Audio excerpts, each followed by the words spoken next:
서천지구신학 셋째 날에 참여하신 여러분 모두를 주님의 이름으로 환영합니다. 무엇보다 또 광천교회에서 이렇게 또 함께 해주셨습니다. 우리 목사님과 전도사님 모든 성도님들 주님 이름으로 환영합니다. 우리 옆사람과 뜨겁게 사랑과 소망을 담아서 오늘도 인사해보고 시작할까요? 옆사람 손잡고 안아주시면서 하늘까지 함께 갑시다 라고 인사해 주시면 감사하겠습니다. 네, 제 화면으로 좀 돌려주시면 좋겠습니다.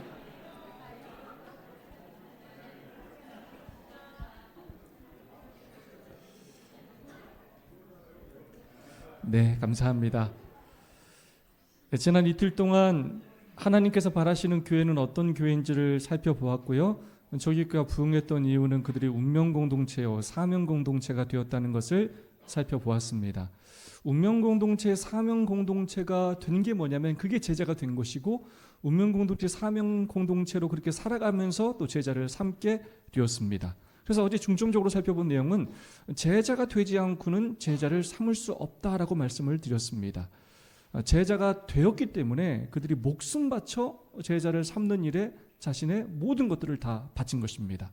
그래서 전도해라 아무리 말해도 소용이 없어요.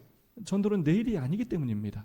그래서 어떻게 예수님께서 여러 정체성을 가지고 있는 제자들을 온전히 예수님의 제자라는 정체성으로 가득 채우셨느냐, 그 부분을 먼저 살펴봐야 된다고 말씀을 드렸습니다.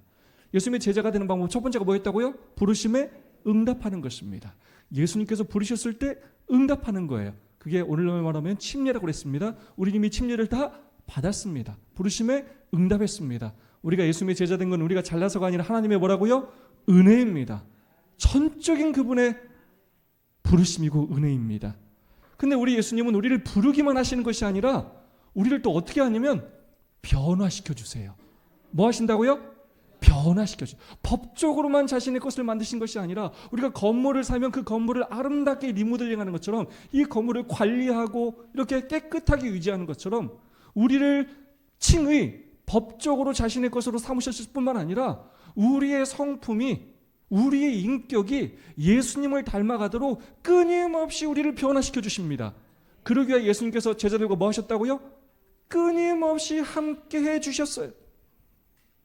의리도 없고 자기 살 길만 찾는 그 제자들을 버리지 않고 끝까지 사랑하시면서 삶으로 모범을 보이면서, 그리고 생명의 말씀으로 그들을 가르치시면서 3년 반 동안 끊임없이 그들과 함께하며 그들을 변화시키셨어요. 그래서 나도 예수님처럼 살아야 되겠다. 나도 예수님께서 십자가에 못 박혀 돌아가시면서까지도 죄를 구원하신 것처럼, 우리를 용서해 주신 것처럼 나도 그렇게 살아야 되겠다라고 결심하게 된 것입니다. 그렇게 변화되자 정말 목숨을 바쳐서 그들이 예수님을 전하고 복음을 전하기 시작한 것입니다. 자, 그래서 함께 하셨는데 첫 번째 뭘 나누셨다고요? 이 순서가 중요하다고 그랬으면 첫 번째 뭘 나누셨다고요? 삶을 나누시고, 그 다음에서 뭘 나누셨다고요? 말씀을 나누셨다고 그랬습니다. 정말 중요한 순서입니다. 제자가 되어야 제자를 삼을 수 있고, 삶을 나눠야 뭘 나눌 수 있게 된다고요? 말씀을 나눌 수 있게 돼요. 제가 이번 일주일 내내 강조하는 건 뭐냐면 균형이에요. 뭐라고요? 균형. 지금 우리가 열심히 하는데 뭐가 문제냐면 균형지지가 않아요. 순서가 중요하고 균형이 중요해요. 제자가 되어야 제자를 삼을 수 있고, 삶을 나눠야 말씀을 나눌 수 있어요. 그런데 이것이 몇 가지 관계에서 일어나야 한다고요? 이 두 가지 나눔이? 삶을 나누고 말씀을 나누는 이 두 가지 나눔이 몇 가지 관계에서 일어나야 한다고요? 세 가지 관계에서 일어나야 합니다. 하나님과 삶을 나누고 말씀을 나누고, 두 번째 성도와 삶을 나누고 말씀을 나누고, 세 번째 이웃과 삶을 나누고 말씀을 나누도록 제자들을 훈련시키셨어요. 지금까지 제자들은 하나님만 열심히 믿으며 살았습니다. 그런 제자들을 부르셔서 참된 신앙은 안식일만 잘 지키고 나 구원받는 것만 신경 쓰는 것이 아니라 성도를 섬기고 이웃을 섬기는 것이라는 것을 공생의 기간 내내 가르치셨어요. 날마다 그들을 밖에 데리고 나가서 그렇게 이웃들을 섬기고, 또 저녁에 데리고 와서 또 서로를 섬기게 하고, 그 후에 말씀으로 가르치셨어요. 이것이 순차적이고 지속적으로 일어나야 된다고 말씀을 드렸습니다. 순서가 중요해요. 하나님 다음에 성도, 성도 다음에 이웃. 그래서 교회라는 곳은 뭐냐면 연결고리예요. 우리가 함께 하나님을 만나고 우리가 함께 이웃을 만나는 거예요. 하나님과 이웃을 연결시켜주는 고리가 어디라고요?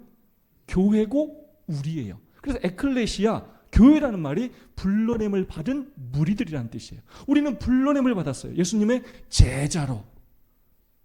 그래서 우리는 하나님하고 연결되는 거고요. 제자를 삼기 위하여 성도와 연결되고 이웃과 연결되는 것입니다.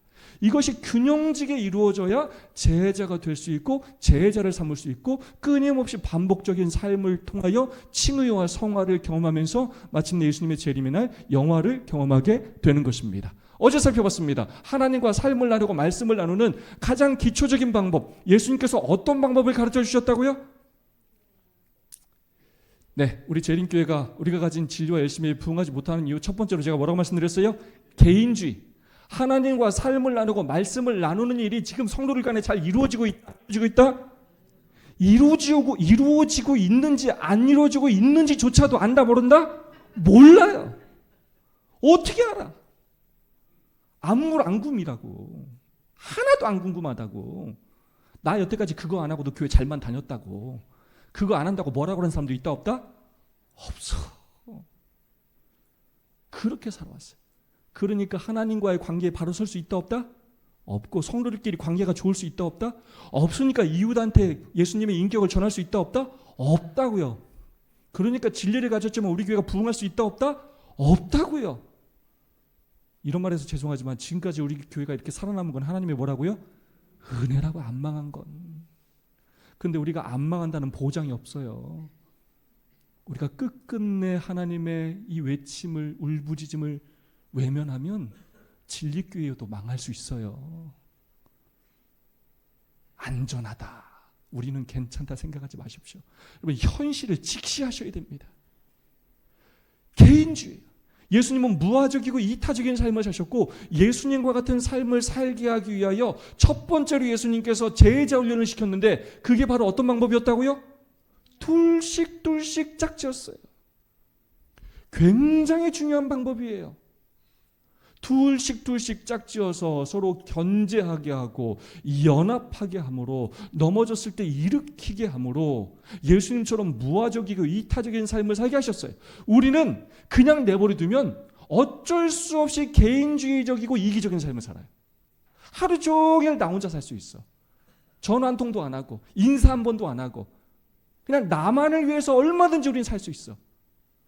그래서 예수님께서 조직을 아예 그렇게 만드셔서 끊임없이 다른 사람에게 관심을 갖고 관심을 받고 서로 사랑하고 때로는 싸우지만 또 화해하고 끊임없이 우리의 모난 성품을 우리가 깨닫고 예수님을 닮아가면서 사랑을 배우도록 만드셨어요. 그래서 저는 강력하게 부탁을 드렸습니다. 예수님의 모본에 따라 모든 성도들을 몇 명씩 짝지으라고요? 2명씩 짝지으라고. 이걸 구체적으로 어떻게 하는지는 토요일 날 다 하게 돼서 토요일 오후에가 정말 중요합니다. 둘씩 짝지어서 날마다 삶을 나누고 말씀을 나누면서 함께 하나님을 섬기고 서로 섬기고 이웃을 섬기는 일을 끊임없이 하도록 만들어야 한다는 것입니다. 자, 그렇다면 두 번째 단계, 하나님과 삶을 나누고 말씀을 나눌 때 그 다음 단계를 갈 수 있는데 성도와 삶을 나누고 말씀을 나누고, 자, 성도와 삶을 나눈다. 교회 와서 이렇게 서로의 마음속에 있는 이야기를 하고 또 슬픈 일, 기쁜 일, 그것을 삶을 나눈다고 할 수 있겠습니다. 말씀을 나눈다. 우리가 때로는 어제처럼 설교가 끝나면 서로 말씀을 나누고 또 매일마다 묵상한 말씀을 나누고, 여러분, 여러분의 삶 속에 성도들과의 이 두 가지 나눔이 지속적으로 이루어지고 있습니까? 성도들끼리 여러분 삶을 나누고 말씀을 나누는 일이 지금 이루어지고 있어요? 있어요? 안타깝지만 정말로 대부분의 교회에서 그 일이 이루어지지 않아요. 그래서 제가 첫날 말씀드렸죠. 우리의 시스템의 문제예요. 아무리 신앙을 열심히 해도 나 혼자 열심히 하는 것으로는 교회가 변할 수가 없어요. 성도들과의 두 가지 나눔이 지속적으로 이루어지고 있는가? 자, 좀 다르게 물어보겠습니다. 그럼 우리 재림교회 안에는 서로 나눌 시간과 시스템이 있을까요, 없을까요? 있을까요, 없을까요? 저는 있다고 확신합니다. 제가 이렇게 오랫동안 연구하면서 깨달은 건 뭐냐면, 여러분, 우리 재림교회는 위대한 교회예요. 정말 보통 교회가 아니에요. 저는 재림교회가 남은 교회라고 너무나 확신하고, 저는 엘렌 G 화이트 여사를 선지자로 진심으로 믿어요. 우리 재림교회는 완벽한 시스템을 가진 유일한 교회예요. 단지 우리가 가진 그 놀라운 시스템을 하나도 활용하고 있지 않아요. 그러면서 자꾸 엉뚱한 데서 답을 찾으려고 그래요. 시스템은 다 무너져 있고 본질은 외면하면서 자꾸 다른 걸로 교회를 바꾸려고 시도를 해요. 자, 제가 건강한 교회 프로젝트라는 이런 설문조사로 제가 섬기는 교회 성도들에게 여러 번 조사를 했어요. 나는 성경을 읽는다. 뭐 어느 정도 읽는지, 예언의 신을 읽는지, 기도를 하는지, 그 다음에 뭐 구체적으로 이웃들을, 성도를 위해서 어떤 기도를 하는지, 그렇게 하면서 6번째, 나는 교회 성도 중에 나의 고민을 터놓을 수 있는 성도가 있다라는 항목을 만들었는데, 자, 한번 손 들어볼까요? 여러분, 솔직히 내가 진짜 내 삶에 문제가 생겨서 큰 문제가 생겼어. 그 문제를 우리 교회 성도 가운데 나눌 수 있는 사람이 있다. 한번 손 들어볼게요. 진짜 나한테 심각한 문제가 생겼는데 그 문제를 정말로 서스럼 없이 나눌 수 있는 성도가 교회에 있다. 한번 손 들어보세요.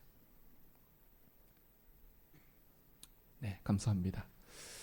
지금 비율로는 여러분도 한 10% 들었는데 진짜 10% 정도밖에 안 돼요. 우리 재림교인들이 진짜 때로는 몇 년까지 교회를 같이 다녔냐고 물어보면 40년도 같이 다녔다는 사람이 있어요. 교회를, 한 교회에서. 그런데 내 삶에 문제가 생겼을 때 내 속에 있는 고민을 나눌 수 있는 사람은 10명 중에 몇 명밖에 거의 없다고 한다고요? 1명. 옛날에 얘기를 한번 했었는데 뒤통수를 빵 맞아서 안 돼. 그 다음부터는 어떤 결심을 했냐면, 내가 다시는 얘기 하나 봐라. 진짜 너한테 이거 얘기해봐야 뭐라고 나중에 내가 손해야, 손해. 안 하고 말지. 안 해요, 얘기를. 어제도 살펴봤죠? 교회를 다니는데 외로운 사람들이 너무나 많아요. 교회 안에 외로운 크리스찬들이 너무나 많아요. 어떤 통계가 있냐면 재림교회를 5년 이상 다니면 사회친구가 5명 이하로 줄어든다는 통계가 있어요. 우리는 술도 안 마셔, 담배도 안 펴, 뭐 다른 데 술자리도 안 가. 그러다 보니까 사회친구 다 떨어져. 그리고 교회 와서 이제 친구가 얼마 없는데, 교인들이 친구인데 교인들하고도 친하지가 않아. 그러다 보니까 교회를 다니는데 뭐 한다고요? 외로워. 말할 수 있는 시간도 없어. 마음을 터놓을 사람도 없어. 함께 밥 먹을 사람도 없고 밥 먹자고도 안 하고 외롭다는 거예요. 여러분이야 독한 사람들이니까 교회를 나오는 거지. 새로운 초신자들은 그렇게 되면 이 공동체에 살아남을 수 있다고요, 없다고요? 없어요. 마음을 터놓고 이야기할 사람이 없어요. 교회 활동에도 참석을 못하고 같이 식사하거나 차를 마실 사람이 없어요. 밥을 같이 먹는 건 굉장히 중요해요. 정말로 밥을 같이 많이 먹어야 돼요.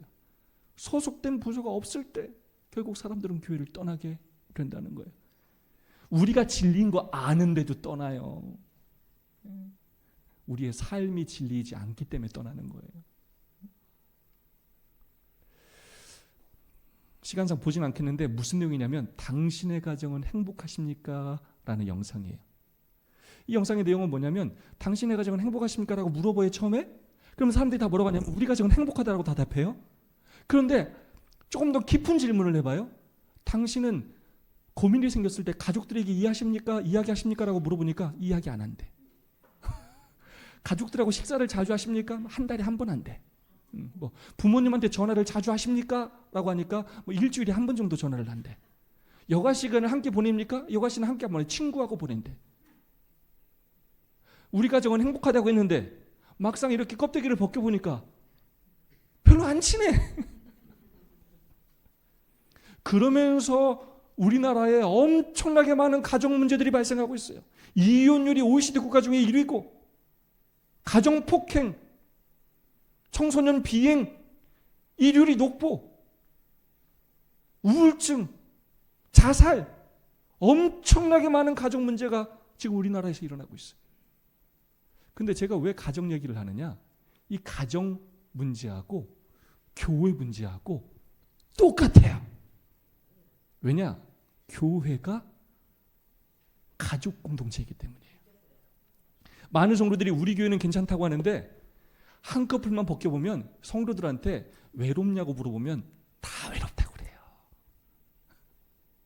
교회를 그렇게 오래 다녔는데 신앙의 기쁨과 행복이 있냐고 물어보면 다 공허하다고 그래요.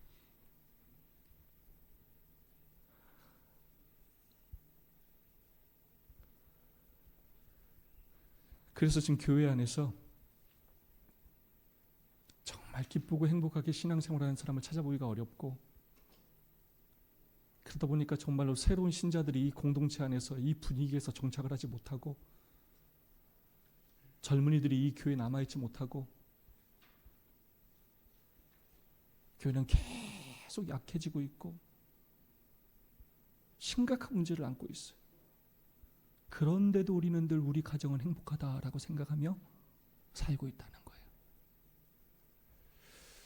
재림교회가 우리가 가진 진리와 열심히 부응하지 못하는 진짜 중요한 두 번째 이유로 제가 연구하면서 내린 결론은 일방통행이에요. 뭐라고요? 일방통행이에요. 여러분, 일방통행이 뭐예요? 한쪽으로만 가는 거예요. 한쪽으로만 가요. 자, 개인주의하고 비슷한데 또 다른 문제예요. 자, 우리는 화요일 날 교회를 와도, 금요일 날 교회를 와도, 안식일 날 교회를 와도 다 뭐하고만 간다고요? 뭐하고만 간다고요? 듣고만 가. 말할 수 있는 시간을 안 줘. 원래 안식학교 시간, 교과토의 시간이 서로 말하는 시간인데 우리의 교과토의 시간이 가르치는 사람만 말하는 시간이지 앉아있는 사람들이 말을 하지 않아. 왜냐하면 그 교과로는 돌아가면서 말을 할 수가 없어요. 어느 한 교회도 우리 재림교회 안에서 그 교과토의가 그 많은 양의 교과를 다 가르친 다음에 어떤 한 주제로 토의를 할 수 있는 시간도 안 되고 지적인 능력도 안 돼요. 근데 우리 재림교회는 여태까지 그걸 얼마나 많이 고수해 왔는지 몰라. 근데 지금 천여개 된 우리 재림교회 중에서 그게 실제로 일어나는 교회는 10손가락 안에 꼽힐걸요? 실제로 성도들이 교회를 오는데 서로 삶을 나눌 시간도 없고 말씀을 나눌 시간도 없어요. 마음을 터놓고 이야기할 시간도 없고 화해할 시간도 없고 함께 기도할 시간도 없어요. 그냥 앉아있다 가는 거야. 제가 가장 아프게 생각하는 건 이런 지구신학이에요. 장막부흥이에요. 자, 지구신학을 저희가 지금 3일째 하고 있어요. 자, 여기는 광천교회, 저기는 장안교회, 여기는 서천교회. 자기들끼리 자리에 앉았다가 설교 듣고 그냥 집에 가. 한마디 얘기도 안 해. 서로 누가 왔는지도 몰라. 이게 우리 현실이에요. 이런 예배 시스템과 방식이 문제예요. 여러분은 여태까지 예배는 그런 것이라고만 생각했어요. 앞에서 누군가 찬양하고 기도하고 설교 듣고 집에 가고, 이게 예배라고 생각했고, 목사님의 설교가 좋고 경배와 찬양이 좋으면 은혜 받았다라고 생각하고 집에 갔다니까. 근데 이거는 세 가지 관계 중에서 결국 누구만 섬기는 거라고요? 하나님만 섬기는 거예요. 교회를 오는 굉장히 중요한 목적은 하나님만 섬기는 게 아니라 누굴 섬기러 오는 거라고요? 성도들을 섬기러 오는 거예요. 성도들이 함께 하나님을 섬기고 성도들이 함께 이웃을 섬기는 일을 고백하고 간증하고 계획을 세우고 그 일에 협력하기 위해 오는 거예요. 우린 예배 중에서 3분의 1밖에 하고 있지 않는 거예요. 그런데 우리는 그것을 예배를 목사님이 설교를 잘하면 은혜 받았다라고 얘기하고 좋은 예배를 드렸다고 착각한다는 거죠. 장막붕괴를 하면, 지구신학을 하면 이렇게 일방소통으로 끝나는 게 아니라 제가 시간이 없기 때문에 끝에서 2명씩이라도 나누게 하는 거지, 이게 다 섞어 앉아야 돼요. 맨날 오자마자 맨날 다 뒷자리에 앉아요? 정말 앞자리에 앉으셔야 돼요. 그리고 이런 지구신학은 자리 자체를 다 섞어 앉아야 돼요. 이렇게 하는 건 의미가 없어요. 뭐하러 여러 교회가 같이 모여요? 어떻게 앉아야 된다고요? 모르는 사람하고 앉아야지. 인사도 나누고 삶도 나누고 친해져야지. 10년 이렇게 모이면 뭐하냐고, 서로 아무것도 모르는데. 제가 왜 이 얘기하냐? 교회도 똑같다는 얘기예요. 10년, 20년, 30년 교회 다니면 뭐 할 거냐고. 장로님 맨날 저기 앉아있고 집사님 얘기하면 여기 앉아있고 한마디도 안 하고 왔다 갔다 한단 말이에요. 30년 내내. 여러분, 보통 심각한 문제가 아니에요.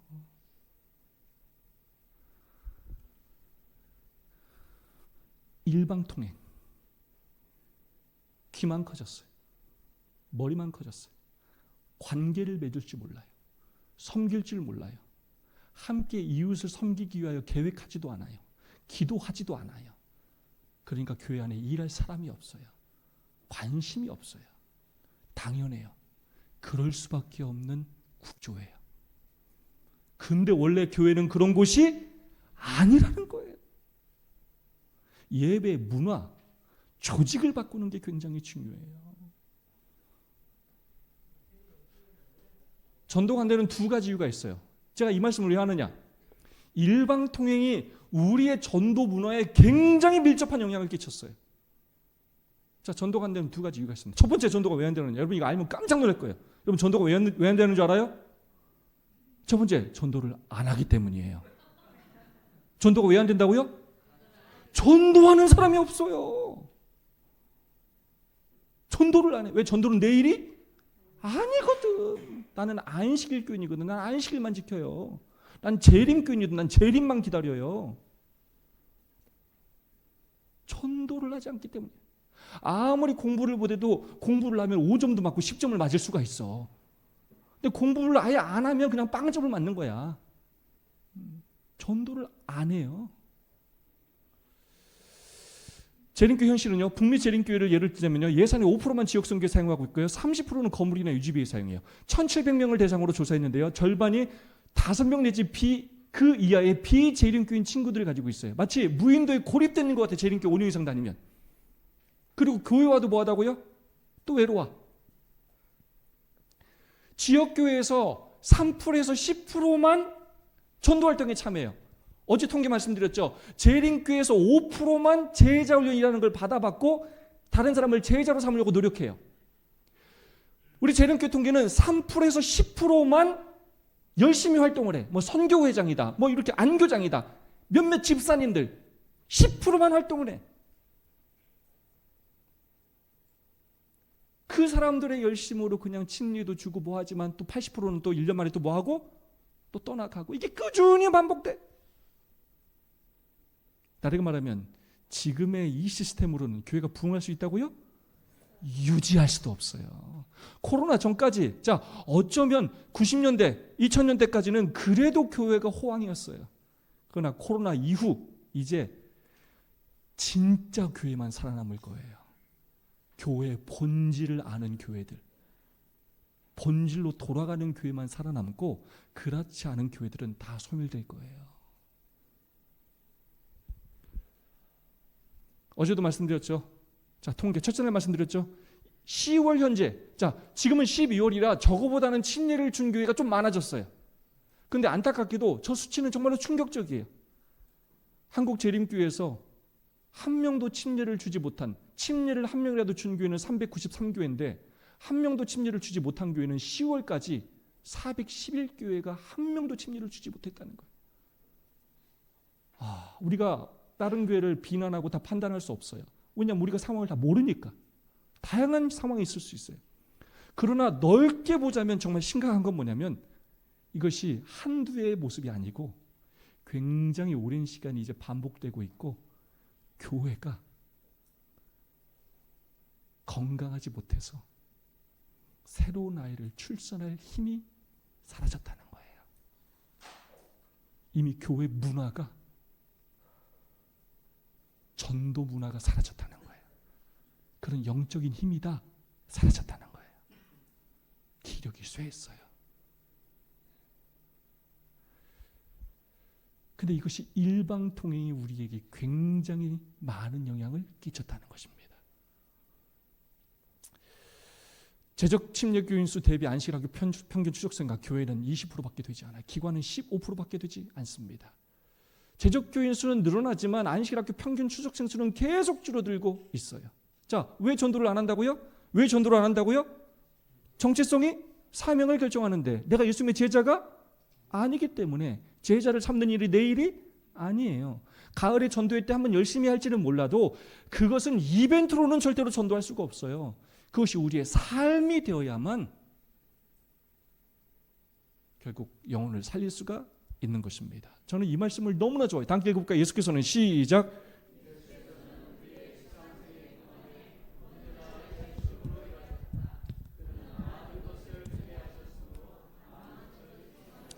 아멘. 여러분이 얼마나 감동적이에요. 예수님이 하나님이신데 하나님께서 이 땅에 오셔가지고 어떻게 일하셨다고요? 그냥 열심히가 아니에요. 언제나 열심으로 일하셨어요. 이 바리새인들 이렇게 한번 해봤다가 안 되면 또 이렇게 해보고, 이렇게 또 안 되면 또 이렇게 해보고, 제자들 이렇게 가르쳐서 말 안 들으면 또 이렇게 기다렸다가 또 이렇게 가르쳐보고, 또 이렇게 가르쳐보고, 언제나 열심으로 일하셨어요. 많은 것을 기대하셨기 때문에 많은 것을 시도하셨어요. 하나님이라고 뿅 기적으로 뭘 하신 게 없어요. 끊임없이 그분의 삶을 투자하시고 삶을 나누고 말씀을 나누고 희생하고 헌신하고 섬기면서 한 영혼이라도 더 구원하시기 위하여 많은 것을 기대하시고 많은 것을 시도하셨습니다. 제가 이 세미나를 하면, 처음에 이 세미나를 한다고 할 때 대부분의 교인들이 저한테 뭐라고 하냐면, 그거 우리 다 알아요. 맨날 다 안돼.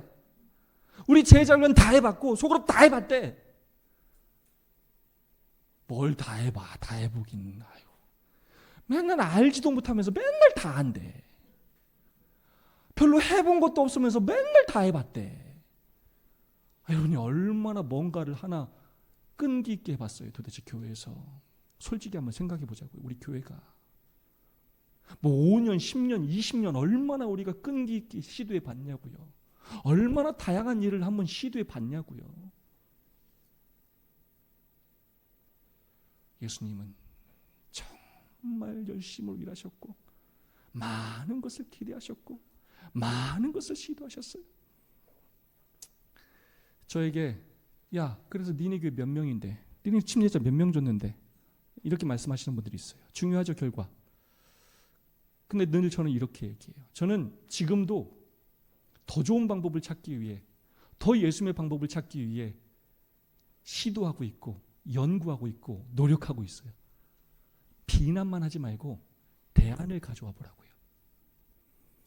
지금 우리가 가진 시스템보다 더 성장할 수 있는 대안을 한번 가져와 보라고요.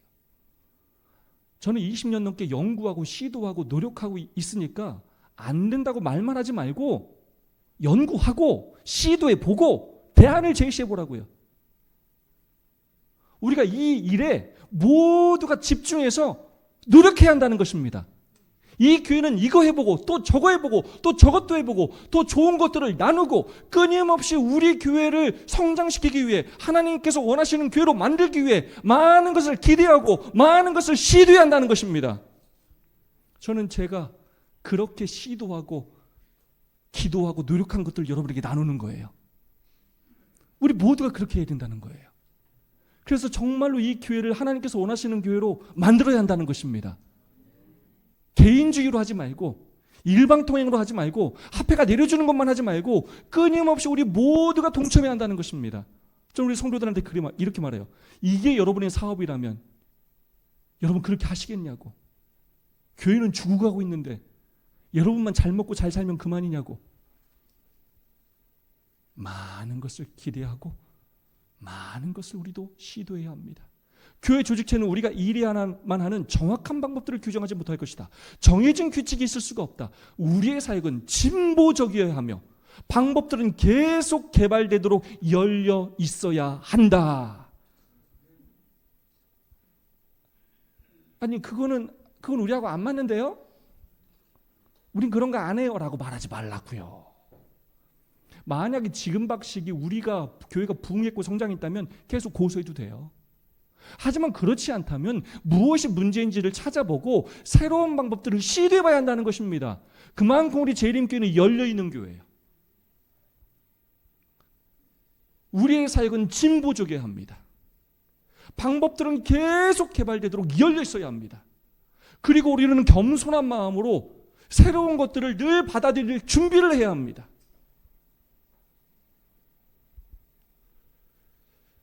자, 우리 재림교회도 열심히 하는 사람이 몇 프로가 있다고요? 몇 프로가 있다고요? 3%에서 10%가 있어. 근데 왜 그러느냐? 두 번째, 잘못된 방법으로 전도를 하기 때문이에요. 어떻게 전도를 한다고요? 잘못된 방법. 어떤 방법이냐? 지금까지 배운 대로 뭘 나누지 않은 채 자꾸 뭘 나누려고 한다고요? 삶을 나누지 않은 채 말씀을 나누려고 그래요.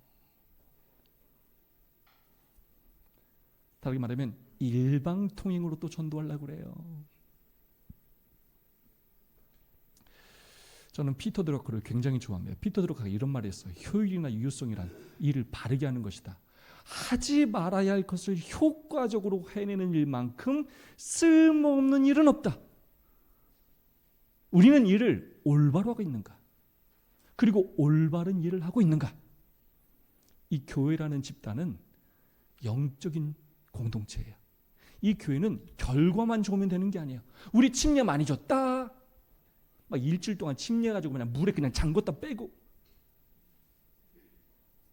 그 다음에 또 관심을 안 갖고 헌금 끌어와가지고 우리 3대 성장했다 이런 거 말고 결과만 좋으면 되는 게 아니에요. 우리 영적인 공동체는 반드시 두 가지를 늘 고민해요. 첫 번째, 우리는 올바른 일을 하고 있는가? 동기가 중요합니다. 두 번째, 올바른 방법으로 그 일을 하고 있는가를 고민해야 돼요. 그것이 올바른 일이고 올바른 방법이기만 하면 당장 열매가 맺지 않아도 괜찮아. 끊임없이 포기하지 않고 그 일에 시간과 마음과 재물을 투자하면 반드시 열매가 맺을 때가 오게 돼 있어요. 근데 잘못된 방법으로 열심히 하면 할수록 단기간에는 결과가 좋아 보일지 모르겠지만 장기적으로는 큰 피해를 입게 돼요. 과거에 우리 재림교회가 예언전도회, 건강전도회로 많은 영혼을 구원했어요. 의미가 있어요. 다 나쁘다는 게 아니에요. 필요합니다. 하지만 삶을 나누지 않고 말씀을 나누고 그들이 교회에 들어온 다음에 그들을 사랑으로 돌볼 시스템이 없었기 때문에 많은 사람들이 교회를 짧은 시간 안에 많이 떠났어요. 우리가 제적교회는 늘어나지만 평균 추석생 수가 계속 줄어드는 이유 가운데 하나예요. 그런 문화가 우리 교회 안에 자리 잡아 있다는 거예요. 올바른 일을 하고 있는가? 우리는 그 일을 올바로 하고 있는가? 심각하게 고민해야 합니다. 아인슈타인이 좀 과격한 말인데 이런 말을 했어요. 한국말로는 좀 번역이 좀 그렇습니다. 미친 짓이란, 어리석은 짓이란 매번 똑같은 행동을 반복하면서 다른 결과를 기대하는 것이다. 사람들을 만나지도 않아. 삶을 나누지도 않는데 가을엔 전도회를 하네? 거기에 또 예산도 쓰고 뭘 해. 근데 사람이 오나? 온들 이 사람들이 침례를 받을 교회에 또 남아있을 수 있나?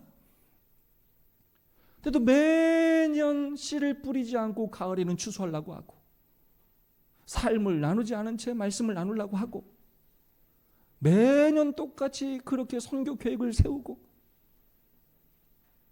이것을 반복하는 건 어떤 일이라고요? 어리석은 일이라고요. 왜냐? 결과가 좋지 않아요. 그 결과가 좋지 않으면 왜 결과가 좋지 않은지를 파악하고 바꿀 생각을 해야 된다는 거예요. 무작정 반복하지 말아야 된다고요. 다시 한번 말씀드리지만 이게 여러분 사업이라면 그렇게 하겠냐고요. 자, 그렇다면 어떤 방법으로 전도를 하기 때문에 잘못된 전도 방법입니까? 첫 번째, 자꾸 전도를 어떻게 하려고 한다고요? 전도를 어떻게 하려고 한다고요? 혼자서 하려고 그래요. 제가 정말 가슴 아파하는 거 하나는 뭐냐면 우리 재림교회가 영웅권 챔피언이라는 걸 준 적이 있어요. 들어봤습니까? 영웅권 챔피언. 좋아요 안 좋아요? 듣기에 굉장히 문제가 있는 표현이에요. 마치 그 한 사람이 침례를 줬다고 생각하게 만들고 영혼 구원은 침례 주는 걸로 그치는 것이라는 생각을 갖도록 만들었어요. 굉장히 잘못된 생각이에요. 옛날에 이런 말씀하신 분들이 있죠. 우리가 하늘나라에 가면 멸류관에 별이 달리는데 영혼 구원 한 사람만큼 멸류관 개수가 있다고 들었죠, 여러분? 별 개수가 있다고? 네. 큰일 날 소리입니다. 우리가 멸류관 하늘나라 가면 우리 멸류관 다 누구한테 드려요? 예수님께 드려요. 우리의 능력으로 영혼 구하는 거 있다 없다? 없어요. 우리가 교만해서 그래요. 우리가 침례 주는 것만 영혼군이라고 생각해서 그렇지 절대 그렇지 않아요. 한 아이가 태어나려면 부부가 사랑을 해야 되고, 아이가 태어나려면요 부부가 돌보고요, 또 뭐 가족들이 돌보고요, 친척이 돌보고요, 학교에서 친구들이 돌봐야 되고, 선생님이 돌봐야 되고요, 그러다가 또 결혼을 해야 되고요.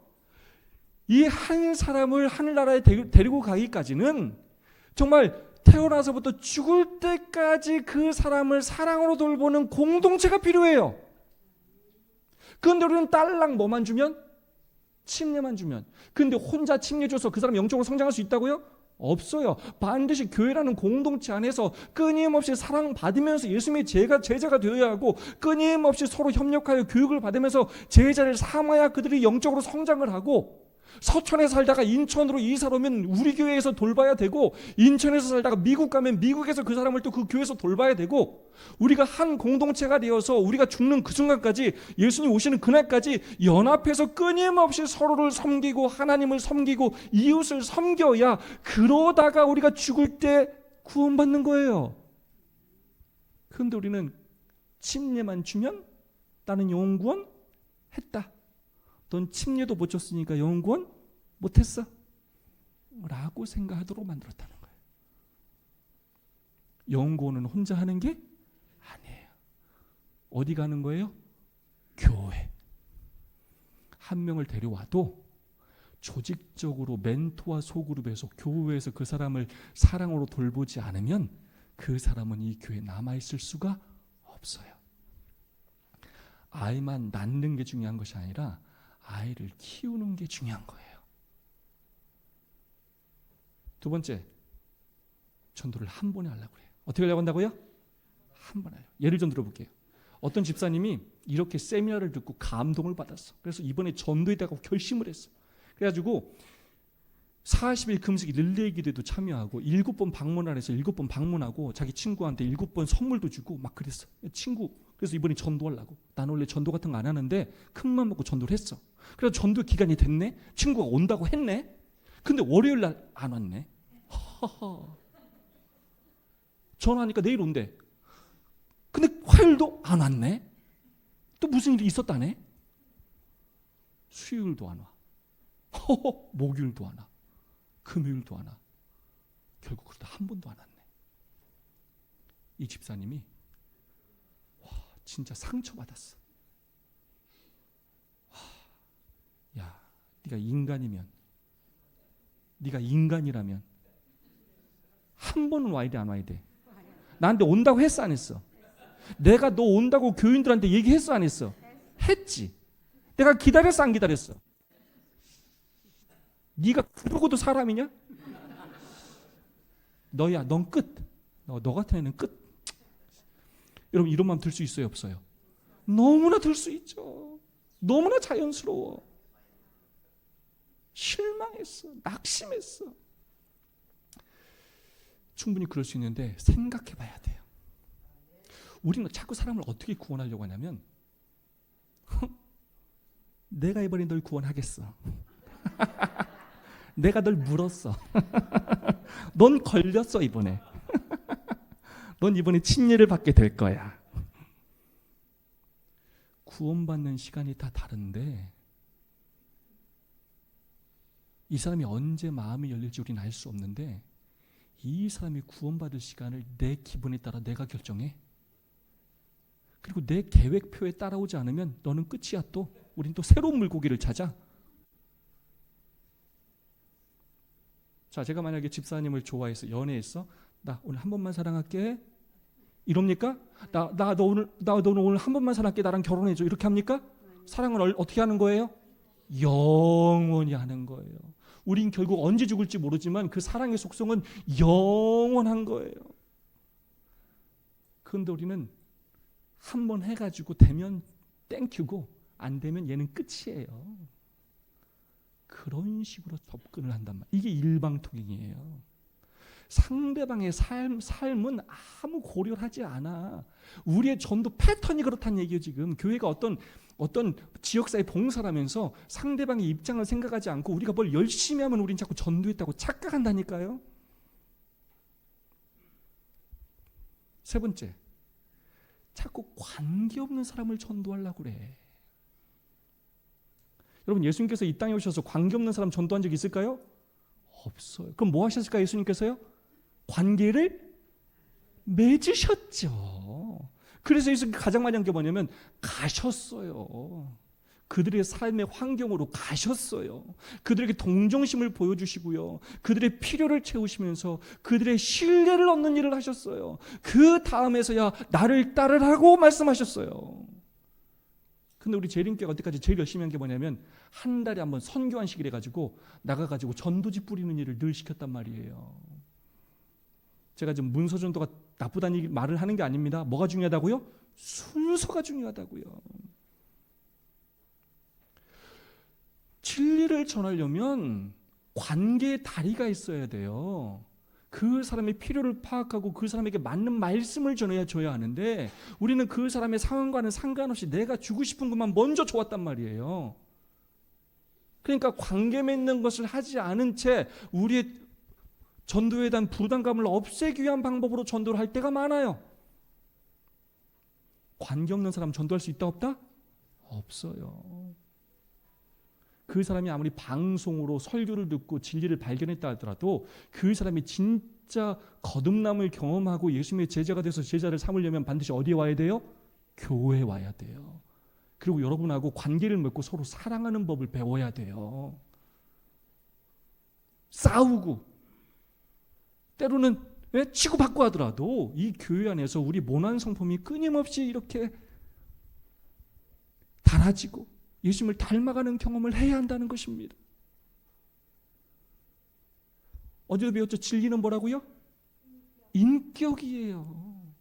예수님의 제자가 된다는 건 그분의 인격이 나의 인격이 되는 것이고 제자를 삼는 건 우리에게 들어온 예수님의 인격이 나의 삶을 통하여 그 사람과 접촉하고 대면함으로 그 사람에게 전해지는 것입니다. 다시 한번 강조합니다.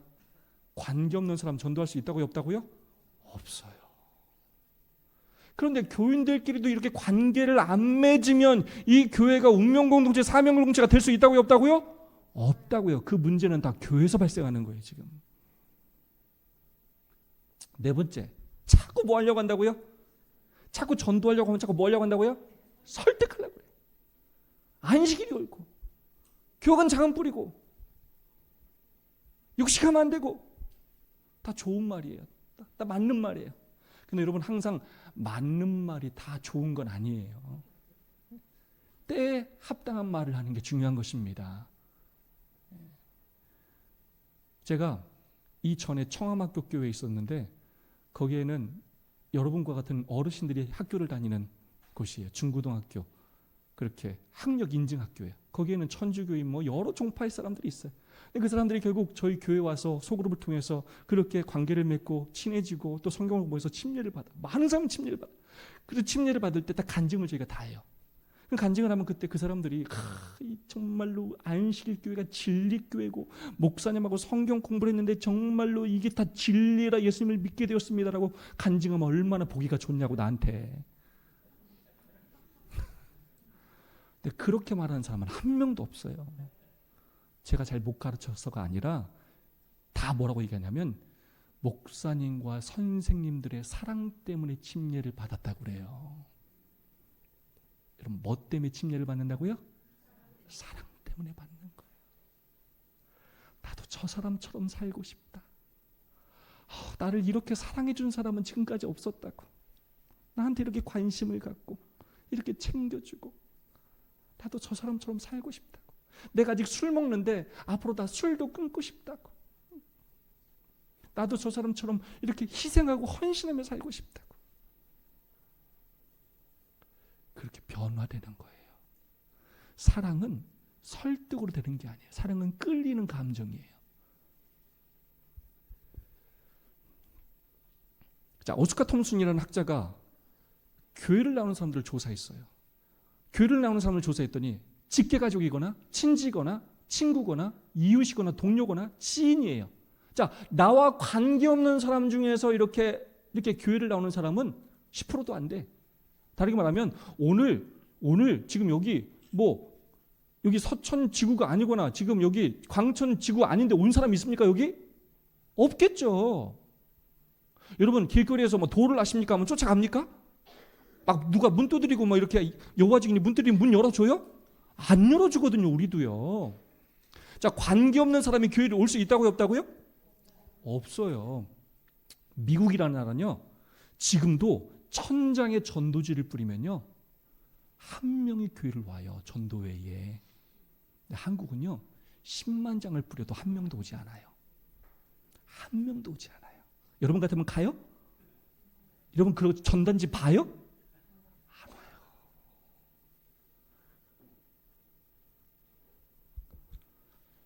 사람의 마음을 여는 10단계가 있어요. 굉장히 중요합니다. 적대, 반대, 무관심, 호감, 관심, 열망, 영접입니다. 자, 서로 끊임없이 접촉하면서 사랑으로 섬길 때, 그렇게 마음이 7까지 열릴 때, 그 다음에 말씀이 들어갈 수 있는 기회를 얻게 돼요. 굉장히 중요한 원리예요. 삶을 나눠야만 마음이 열리고, 마음이 열려야만 우리가 가진 이 놀랍도록 귀중한 진리를 이웃들에게 전할 수 있는 기회를 얻게 되는 거예요. 근데 이 놀라운 진리를 우리가 삶도 나누지 않은 채 먼저 댔다 던져버리니까 그 귀한 것들을 그 사람들이 발로 차는 일이 발생하는 거예요. 다르게 말하면 농사를 여러분 짓지 않습니까? 농사를 짓는 일과 영혼을 구원하는 일은 완전히 똑같아요. 실물교훈을 깊이 묵상해 보세요. 마치 뭐하고 똑같냐면 땅도 갈지 않고 그냥 그 위에 씨를 던져놓는 거하고 똑같아요. 땅을 기름지게 하지도 않고 절대로 그 씨앗은 생명을 탄생시킬 수가 없습니다. 메슬로의 5단계 욕구 이론이 있어요. 생리적 욕구가 채워져야 안전의 욕구를 느끼게 되고요. 안전의 욕구가 채워져야 애정과 공감의 욕구를 느끼게 되고요. 애정과 공감의 욕구가 채워져야 존경의 욕구를 느끼게 되고요. 존경의 욕구가 채워져야 자아실현의 욕구를 느끼게 돼요. 그 다음에 우리가 예수님을 믿으라고 하는 이 욕구는, 영적인 욕구는 자아실현의 욕구보다도 상위에 있는 개념이에요. 그런데 오늘 밥도 못 먹고 잠도 못 자는 저 노숙인한테 돼지고기 먹으면 안 된다고. 지금 안식을, 낮잠을 자면 안 된다고. 길거리에서 자면 안 된다고. 감기 걸린다고. 이러면 안 된다고. 그 사람한테 뭘 해줘야 돼요? 밥 한 끼 먹여주고, 재워주고, 씻겨주고. 그게 그 사람한테 뭐예요? 복음이에요. 복음. 그게 진리예요. 생리적 욕구가 채워지지 않은 사람은 그걸 채워줘야 되고, 안전의 욕구가 없는 사람한테는 안전을 채워줘야 되고, 그 사람의 필요가 뭔지를 파악하고 그 사람의 필요를 채워주는 게 전도예요. 그런데 우리는 어떤 식으로 전도하려고 하냐면, 좀 예를 들어 볼게요. 자, 내가 긁기로 마음먹었어? 내가 널 긁겠어. 내가 긁고 싶을 때 내가 긁고 싶은 것을 긁고 와. 나 전도했다. 이렇게. 내가 긁은 사람이 가렵지도 않아. 지금은 긁어달라고도 안 했어. 근데 내가 결심을 했거든. 긁기로, 얘를. 내가 긁고 싶은 것을 긁고 싶을 때 긁었다. 이렇게 전도했다라고 한단 말이죠. 전도는 뭐냐? 상대방이 가려운 곳을 가려울 때, 긁어달라고 할 때 긁어주는 게 전도예요. 우리가 그렇게 관계를 맺다 보면 그 사람의 삶에 반드시 도움이 필요한 순간이 찾아오게 돼요. 현실적인 필요를 채워주다 보면 그 사람에게 반드시 삶의 변화가 오게 되고, 우리가 그들의 삶의 영적인 필요를 채울 수 있는 기회가 반드시 오게 돼 있어요. 그때까지 우리는 끊임없이 그 사람들을 사랑하며 섬겨야 하는 것입니다. 그래야만 이 귀한 진리를 전할 수 있는 기회를 얻게 되는 것입니다. 읽어볼까요? 말씀을 시작.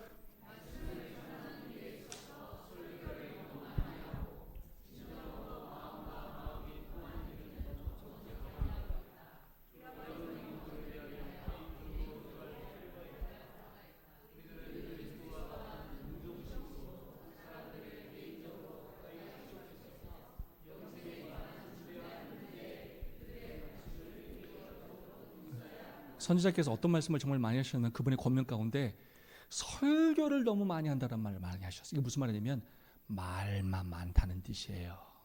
우린 자꾸 뭐가 많다고요? 말만 많아. 말만. 뭘 하지 않는다고요? 마음이 통하는 일을 하지 않는다는 거예요. 말하는 시간을 줄이고 설교하는 시간을 줄이고 마음과 마음이 통하는 시간을 갖게 하라는 겁니다. 접촉하여서 동정심으로 그들을 섬기라는 거예요. 이론으로 마음을 움직일 수 없고 변론으로 설득할 수 없는 것처럼 보일 때도 개인적인 봉사를 통하여 접촉을 통하여 대면을 통하여 삶을 나눔을 통하여 그리스도의 사랑이 돌 같은 그들의 마음을 부드럽게 만들어서 그렇게 삶을 나눠서 마음이 칠까지 열릴 때 뭘 뿌릴 수 있게 된다고요? 진리의 씨가 뿌리 내릴 수 있게 된다는 것입니다. 참된 전도란 우리가 무엇을 행하는 것이 아니라 우리의 모습 그대로를 보여주는 것입니다. 삶의 전도가 되어야 합니다. 삶으로 가르친 것만 남아요. 목사의 음성을 들을 수 없고 다만 인생을 곧 사람들에게 필요한 성경의 진리로 가득 찬 서적과 잡지와 전도자만이 들어갈 수 있는 곳들이 많다. 자, 여러분 다시 한번 말씀드리지만 오해하지 마세요. 저는 문서 전도를 굉장히 중요하다고 얘기하는 사람이에요. 저는 예언의 신을 너무나 사랑하는 사람이에요. 근데 우리가 고민해 봐야 돼요. 방식에 대해서. 자, 제 친구 교회에 제가 이 세미나를 한 10년 전에 가서 했던 그 교회는 어디냐면 공단에 있는 교회. 공단이에요. 공단에 있는 교회예요. 근데 이 교회는 어떤 특징이 있는 교회냐면 일주일에 한 번은 집사님들이 월차를 내면서까지도 엄청나게 많은 문서 전도를 사가지고 이 책자들을 사가지고 그 공단에 일주일에 한 번 전하러 가. 대단해 안 대단해요? 대단해. 대단한 열심이에요 정말. 근데 안타깝게도 맨날 똑같은 일이 반복돼. 뭐가 반복되냐? 노크했다가 똑똑똑 했다가 쫓겨나 욕먹고 바쁜데 왔다고. 또 옆에 가서 똑똑똑 했다가 또 어떻게 된다고요? 또 쫓겨나. 하루 종일 그렇게 하는데 실제로 이렇게 전해지는 건 없고 전해졌다가 바닥에 버려지고 밟히고 그렇게 교회로 돌아와. 많은 돈을 썼지, 많은 시간을 썼지. 근데 가슴 아프게도 그게 당장 전해지진 않았어요. 물론 하나님께서 그 열매가 언제 어떻게 맺혀질지는 저희가 알 수가 없어요. 그러나 그렇게 하고 돌아와서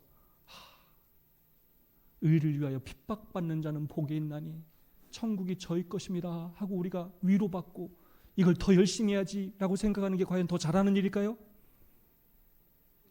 그 방법이 정말 옳은 방법인지를 고민해야 하지 않겠습니까? 뭘 나누지 않은 채? 삶을 나누지 않은 채. 그 삶의 필요가 뭔지는 전혀 파악하지 않은 채. 때로 우리의 전도가 굉장히 무례할 때가 있어요. 상대방의 입장을 전혀 고려하지 않아. 상대방의 상황을 전혀 고려하지 않아.